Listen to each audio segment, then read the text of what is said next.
This is breaking news on 8 News Now. A huge storm blows into the valley, covering everything in dust, enveloping the Las Vegas Strip. Look at that. Soon after, the lightning came, creating a wild show for people all across southern Nevada. Right now, about 58,000 people are without power across the valley. At one point, 62,000 people were in the dark.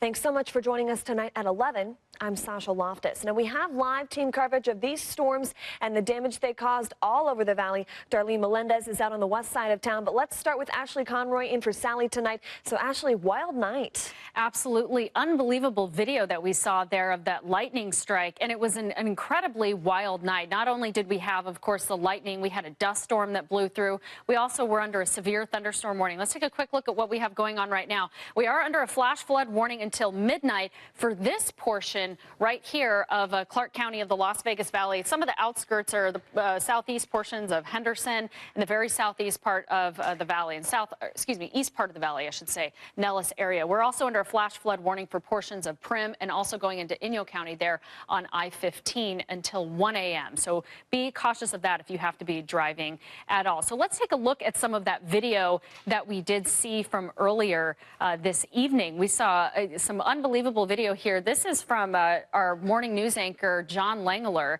out at, I believe that was the Las Vegas Motor Speedway. He had posted that to his Twitter account, and it looks like they had to pack up because of the winds. And of course, whenever you're in that situation, you always want to be careful if you're ever out and about.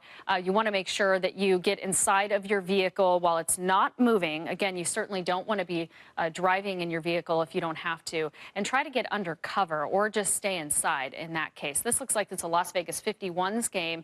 Dust storm blowing through over there. You can see a lot of fans getting up, walking away, not really knowing what to do in that situation. So we certainly have gotten a lot of video from our viewers tonight. Lightning strikes. Continue to send us that. There's still going to be rain out there. We'd love to share that on our website and, of course, on our newscasts and online. And Sasha, we'll have much more coming up on this insane storm that we saw tonight, and if we're going to see a chance of anything like this moving through tomorrow. Back to you. All right, pretty intense video there. Thank you so much, Ashley. And that dust storm, as she said, those high winds blasted across the valley. In Summerlin, it was strong enough to uproot a few trees. 8 News Now reporter Darlene Melendez joins us live now near Town Center with more on the damage there. Darlene.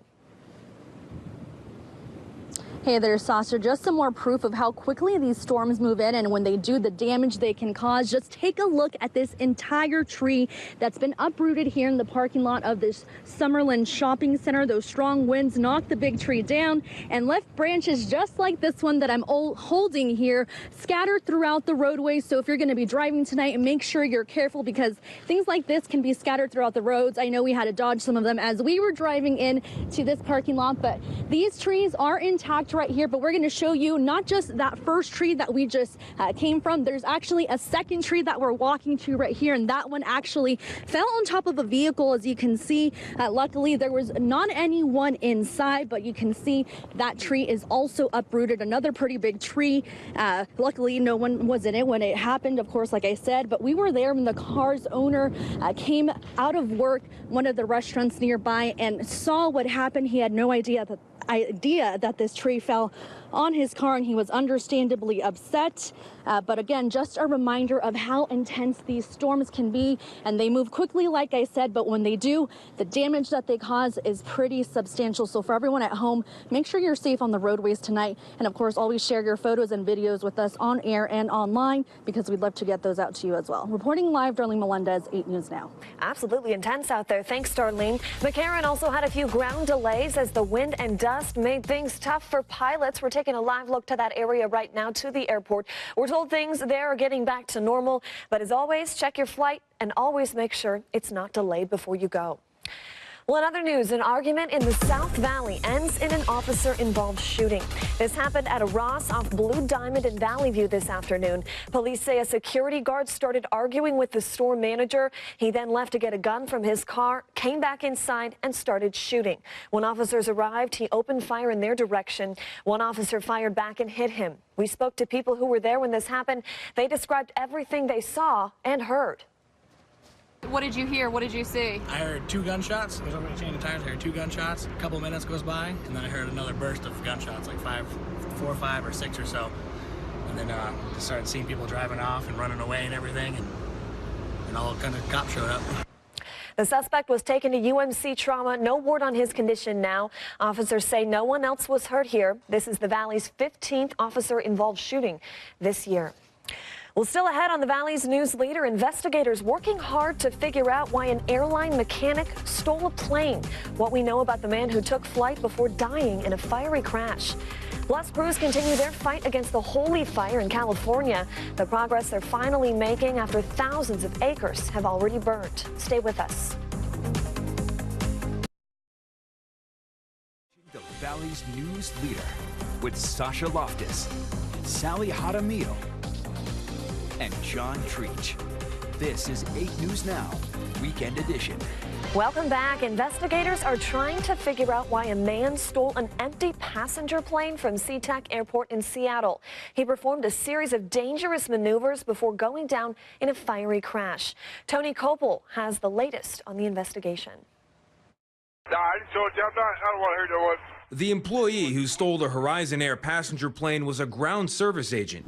He had worked for the airline for 3.5 years and had full security clearance. Even without a pilot's license, he pulled off hair-raising maneuvers in the air. To be honest with you, I mean, commercial aircraft are complex machines. They're not as easy to fly as, say, a Cessna 150. So I don't know how he achieved the experience that he did. The worker has been identified as 29-year-old Richard Russell. He was able to push back from the maintenance position and turn the plane 180 degrees for takeoff from Seattle's SeaTac Airport. A pair of F-15 fighter jets were on his tail within minutes. He shared his thoughts with air traffic controllers. I got a lot of people that care about me, and it's going to disappoint them to hear that I did this. Just a broken guy. Got a few screws loose, I guess. Russell died in a fiery crash an hour later on an island in the Puget Sound. There's so many unhappy people out there. Who would do something like this? It's just sad. The FBI is leading the investigation. Ron Hosko is the agency's former assistant director. My first thought was, thank God that this was depression impacting one person, and he did not have a more nefarious scheme in mind. Airline officials promised to learn from the tragedy to make sure it never happens again.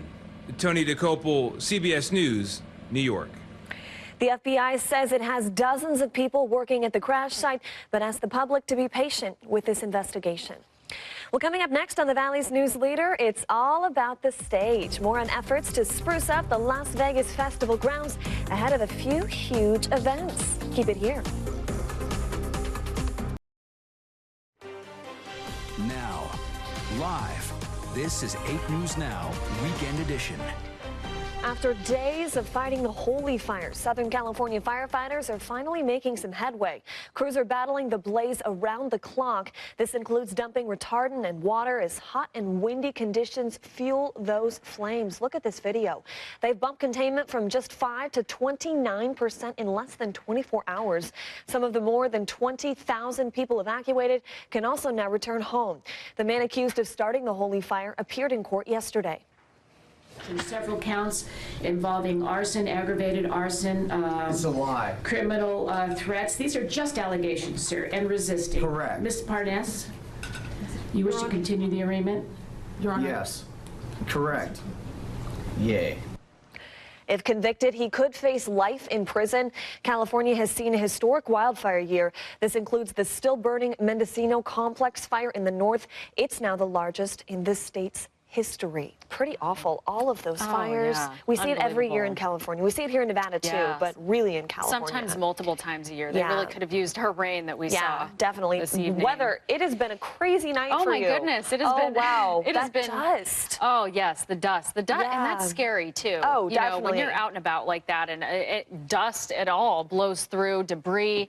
But certainly that dust storm. I mean, that was close to what we would consider a haboob, which is where you have, as a meteorological term, term for dust storm, but it's basically where you have that line that literally just blows in over the valley. And that is basically what we saw earlier, the way that dust literally just covered. Look at this. You can't even see the strip. I mean, that's how insane that dust was that came in. A little bit unexpected as well. The models were showing that it was going to go more to the south and east of us. Of course, that amazing lightning video there. Wow, just absolutely impressive. So let's take another live look outside right now. This is from our Red Rock cam. We did see that high temperature today of 107 degrees. So we were a little bit warmer than average, and it got much, much cooler, of course, from there. So we'll take a look at those current temperatures here in just a second. So 81 degrees. We were talking with the earlier shows, it was in the hundreds. So that's how cooled off it got from the storm. We're still going to see some showers moving through overnight. You can see we're actually at a 17-degree temperature drop from where we were this time yesterday. So we're 17 degrees cooler than where we were this time yesterday. And that dew point is nice and high. Earlier, it was right around 50. So those conditions were favorable for storms to start. And they did, in fact, come through our area. So tomorrow morning, you're looking at more sunshine that's going to be moving through. The high temp so far could be anywhere from about 104 to 106 degrees. We could see an afternoon pop-up storm, but nothing like what we saw today. And of course, that could change because things did change quite quickly. So here's what we're looking at right now. We still have a flash flood warning until 2:30 a.m. This is for portions to the south of us, of Laughlin area. Also flash flood warning, portions of Prim is what we're looking at. And those storms really just started from coming from Mesquite and Grand Canyon area, I should say. And then we saw some energy, and it really just blew up over our area and just pushed all the way down. And that's why, of course, we're still seeing those flash flood warnings. But we saw some really impressive winds moving through our area, 60 to 70 mile per hour winds. And that's the thing with these severe thunderstorms, is that not only do they produce the severe rain, but they also produce those damaging winds. And so we always keep our eyes on that. So we'll just want to check out that flash flood warning and be cautious if you have to travel at all. We could see an overnight shower again. We're still looking at some showers that could be building over our area overnight and moving through, but things should be drying out. Maybe a stray shower or two by Sunday afternoon, but things really are clearing out from there. Mount Charleston, your high tomorrow is 80 degrees. You still have a 50% chance of showers for you tomorrow, mostly after 11 a.m. Lake Mead looking at a high of 105 degrees. Looking at that 7-day forecast, Sasha, things still going to be hot tomorrow and humid. Of course, we have that thicker air. We're going to see more average temperatures next week, which will be a nice reprieve from that excessive heat that we saw last week. Back to you. Yeah, only 100 on Thursday. Pretty exciting there. Thanks, Ashley. Well, change is on the horizon at the Las Vegas Festival Grounds. That's near Sahara and Las Vegas Boulevard. They're setting up a new stage to host the daytime lineup ahead of the iHeartRadio Music Festival. That's at the end of September. Martha Stewart will also hold a food festival there in October. Those grounds have sat empty for more than 2 years. Since they first opened in 2015, they've only hosted 2 events. The first was Rock in Rio, USA in May of that year. Then the Academy of Country Music Awards held a party there the following year. Well, in just 2 days, students will be back in the classroom. And today, parents were coming in just under the wire. They were making sure their children were up to date on their vaccinations. The North Las Vegas location of First Med Health and Wellness Center was prepared with free food, snow cones, backpacks, and face painting to make the experience a little less daunting. This was a no-cost immunization event. Sports physicals were also offered to help ease the financial burden of back-to-school costs for families. Vaccines can, although they're safe and effective, they can add up, especially if you need multiple shots. So an event like today, it decreases the stress for families, especially as they prepare for back to school. First Med Health and Wellness Centers and Silver Summit Health Plan teamed up to make this event possible. And stay with us. Sports is coming up next.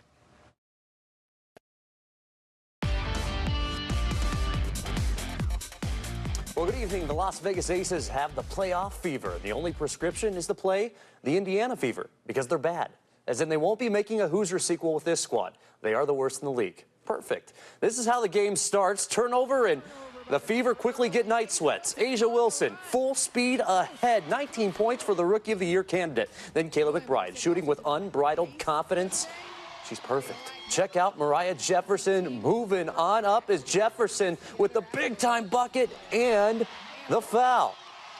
What a play. Kelsey Plum's pass here doesn't work, but she says, no big deal. I'm just going to hoist it and hoop it. Aces win by 18 and keep their playoff hopes alive with 3 games left. Kevin Martin is courtside with a promising report for Aces fans. The Aces finally snapped their 5-game losing streak with a 92-74 win over Indiana. The big three, Kelsey Plum, Asia Wilson, and Kayla McBride, combined for 57 points. But the story of the night was the bench. Super proud of the bench. They came in, they did a phenomenal job. I thought Mariah did a great job, pushed the pace, made some highlight plays like she does.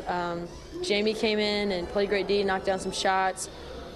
Jisoo got in there, rebounded Dearica, it was great. So it was great contributions, and we're going to need that moving forward. Probably the best bench in the league, honestly. We have great depth when they really come to play, and I think coach got on them, and that really helped them out and really showed them and helped build their confidence. We need them. We really do. It might not be putting points on the board, but it's definitely the energy, and it really helps us starters come in. And so that's really what it's all about. So coming into tonight's matchup, the Aces trailed Dallas by 2 games, while Dallas lost tonight's game. So with the Aces win, they move within just 1 spot of that final and 8th playoff spot. Kevin Martin, 8 Sports Now. That is good news, Kevin. T-minus 3 weeks until kickoff. UNLV scrimmaged under the stadium lights as if it was a game, while knowing they can still fix the flaws before it gets real on September 1st. Scrimmage closed to the public, VIP only. These guys are obviously power brokers. Defense ruled the day. Quarterback Armani Rogers struggled with his accuracy. His backup, Max Gillum, played well in the second half, finding sophomore Drew Techman for 20 yards. Then there's Charles Williams, the Chuck Wagon. Broke his leg last season. Today he just broke tackles and spirits. He could rush for 1,000 yards this season. Only second half touchdown. Gillum play action to 270-pound H-back Jamal Neal. Tackle at your own risk. The runaway cement truck scores. Coach Tony Sanchez says practice will make perfect for his talented QB. 3 weeks to work on it. It's a whole different conversation if we're in the middle of the season, right? Because then there's an outcome. It is an outcome that's tough to live with, right? So right now, you don't panic about it. You go back and you fix those things and you make sure that he gets himself where he needs to be with the mechanics when he's delivering the ball with a high level of accuracy. Baseball, Reno Aces at 51s. Reno's Idamaro Vargas gets a hit, extending his 35-game hitting streak. Get this, it's the 5th longest in the 115-year history of the league. Meanwhile, the 51s' Jose Lobaton plays fence tag off of the Cox billboard in right center. He must be sponsored by CenturyLink. 2-1, the score in this game. Reno is ahead when, the game is interrupted by the apocalypse, the end of times. But not the end of the game. The teams will continue to play tomorrow at 5:30 and then play Sunday's game 30 minutes later. PGA Championship 3rd round, the pride of UNLV, Adam Scott. And yes, that red line on your TV screen is not real. So don't be threatened. It's not a missile. It's just a well-placed drive. Scott is in 2nd place entering tomorrow's final round. 2 shots back of this guy, Brooks Koepka, the U.S. Open champion. Never misses a day of bicep curls and never misses a putt. Koepka has a 2-shot lead. UNLV graduate and current Minnesota Vikings camp performer Johnny Stanton. He'll quickly be transitioning to the set of Soul Train. Johnny Stanton, more like Johnny Travolta. Stanton's birthday is in September, but he's giving us this present a month early. God bless Johnny. Okay, Johnny, okay, stop. That's all for sports. Let's send it back over to Sasha for more news. I got some real moves there. Thanks, John. Well, after the break, a news viewer in Chicago apparently thinks anchors are a little too polite to reporters at the end of their stories. We'll show you the video going viral now. That's coming up next. 8 News Now, Weekend Edition. Finally tonight, working in news, we get a lot of feedback from our viewers. Yeah. Well, some of it's good, and sometimes it can be quite critical. Yes, it can. Our colleagues at WGN News in Chicago take time out of their newscasts to address some of those complaints. This week, though, their response has gone viral. Check it out. First, I'm a big fan of WGN News. Accurate, professional, and timely. What I am not a fan of is anchors saying thank you to every reporter after every report. Yeah, I'm not a fan of that. Oh, brother. Please stop thanking reporters. Yeah. It's their job. Yeah, it is their job. Just move on and start reading the next story. We as viewers cannot care if anchors feel the need to be over-polite to field reporters. Well, Nick, we agree and we fixed the problem. That's the latest live from Wrigley. Nancy Liu, WGN News. Nancy, you. Parishioners at a suburban church. Kelly Davis, WGN News. Kelly, you. Well, they say imitation is the sincerest form of flattery, right? Yeah. So we had to try it out. Take a look. Simply giving everyone a heads up to keep an eye on that child. Brian. All right, Sasha, Typical weekend in Vegas. Yes. Chris. Live at the Mandalay Bay Event Center, Kevin Martin, 8 Sports Now. All right. Very much, Kevin. Reporting live near Flamingo in Maryland, Hector Mejia, back to you. Hector, thank you very much. Reporting live from City Hall, Nia Wong, 8 News Now. Nia. I'll have the answer coming up just about 10 minutes away. Denise will send it back to you. You, Ted. Christiane really meant it. Yeah. Christiane meant it. She meant it. The WGN one is actually a little longer too. Like it's really funny. Their morning show is hilarious. Yeah, it's pretty great. Yeah. We do get so many of those critical comments though, and you have to laugh And being a about field it. reporter is tough work. It's not easy. It's crazy. Yeah, it's it's a lot of running around and getting exhausted and chasing. And, You should be thanked, right? Yeah, exactly. I just want to give those people with criticism hugs, all of you. Yeah. Yeah. I don't know if that would work. No, I don't think so. You could try. Yeah. You could try. Well, but stay safe out there. There's still some rain. Absolutely. Thanks so much for watching 8 News Now at 11, and we will see you tomorrow.